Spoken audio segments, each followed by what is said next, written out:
Alors donc pour l'exercice 1, question 1, on vous demande de déterminer la fonction f qui donne l'aire de ce rectangle. Donc l'aire de ce rectangle-là. Alors, c'est le mot qui est important, c'est déterminer. Ce sera toujours les verbes d'action à l'infinitif qui vous aideront. Là, déterminer, c'est pas calculer, ça veut dire vous allez avoir quelque chose en fonction de x. Ça veut dire que vous n'allez pas avoir juste un chiffre, vous allez trouver une fonction qui dépend de x. Donc, on vous dit que soit x la largeur d'un terrain rectangulaire, en mètres, sa longueur est plus grande que sa largeur de 300 mètres. Donc x la largeur, donc ça c'est la largeur. La longueur est plus grande de 300 mètres. Ça veut dire que la longueur, du coup, elle est plus grande que x de 300. Elle mesure donc x plus 300.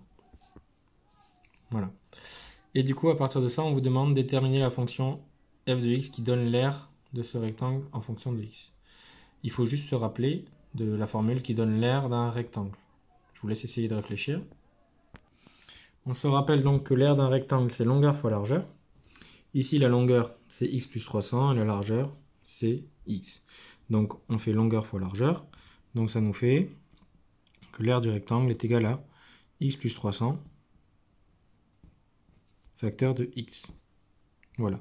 Si ça nous arrange, on peut mettre le x avant. Ça fait x facteur de x plus 300.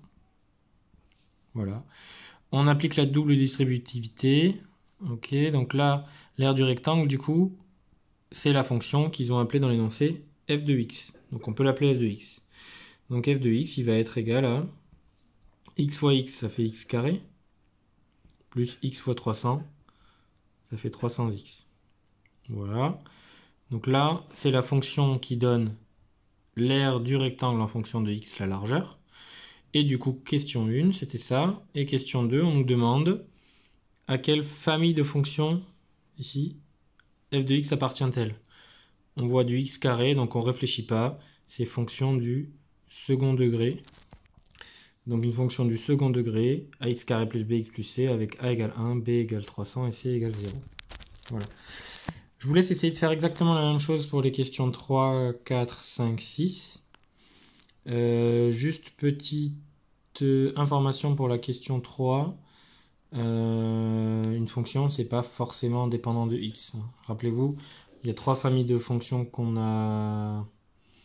Enfin, il y a deux familles de fonctions qu'on a apprises. Les fonctions affines, donc qui sont des droites croissantes ou décroissantes, premier degré. Les fonctions du second degré qui sont des paraboles dans ce sens-là ou dans ce sens-là.